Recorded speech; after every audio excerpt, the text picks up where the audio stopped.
ఎలా ఉన్నారు? Welcome to Sivakumari kitchen. ఈరోజు మనము పచ్చి టమాటాలతోటి చట్నీ చేద్దామండి. ఆ చట్నీ ఎలా తయారు చేసుకోవాలో చూద్దాము. అసలు ఎంత టేస్ట్గా ఉంటుందంటే మీరు చేసుకుని తింటేనే కానీ ఆ టేస్ట్ తెలుస్తుంది.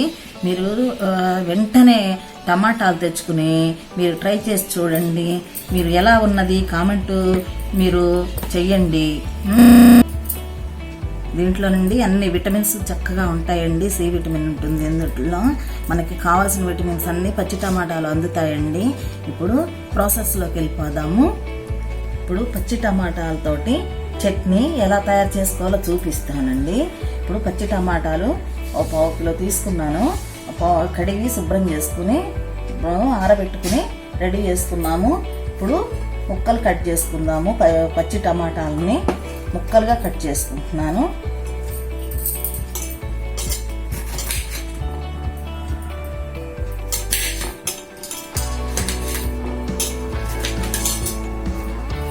చూడండి, ఇప్పుడు ఈ ముక్కలకి ఇప్పుడు ఈ 5-6 పచ్చిమిరపకాయలు తీసుకుందాము. ఈ పచ్చిమిరపకాయలని ఇప్పుడు వేయించుకుందాం. చూడండి, స్టవ్ వెలిగించుకుని బాండీ పెట్టుకున్నాము. ఇప్పుడు 2 స్పూన్లు ఆయిల్ వేసుకుంటున్నాము.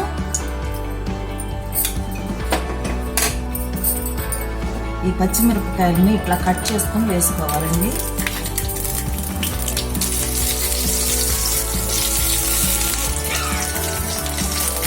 చూడండి, పచ్చిమిరపకాయలు కట్ చేసుకొని వేసుకున్నాము.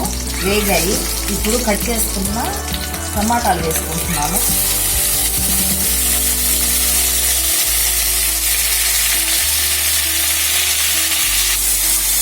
చూడండి, పచ్చి టమాటా ముక్కలు వేగుతున్నాయి.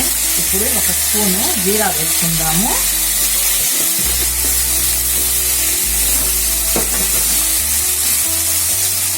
ఒక స్పూను పసుపు వేసుకుంటున్నాము. నానబెట్టుకున్న చింతపండు 1 స్పూన్ వేస్తున్నాము.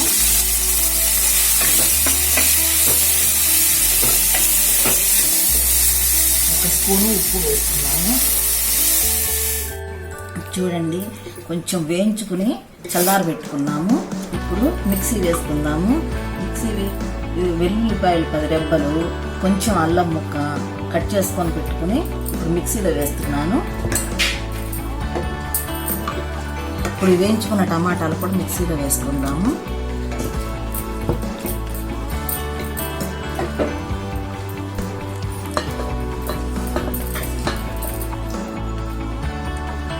పోపు చేయడానికి బండి పెట్టుకున్నాము.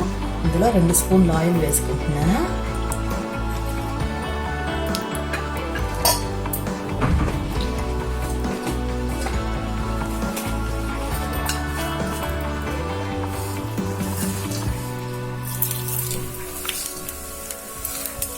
రెండు స్పూన్లు పోపు గింజలు వేసుకున్నాము.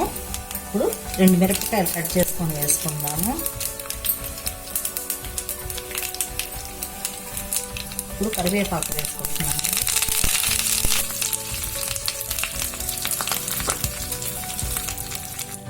చూడండి, పోపు కలుపుకున్నాము చట్నీలో. చూడండి ఎంత బాగుందో చూడండి. చాలా చాలా టేస్టీగా ఉంటుంది. చూడండి, మీకు కూడా నచ్చుతుందనే అనుకుంటాను. నచ్చినట్లయితే లైక్ చేయండి, మీ ఫ్రెండ్స్ అందరికీ షేర్ చేయండి, సబ్స్క్రైబ్ చేయండి.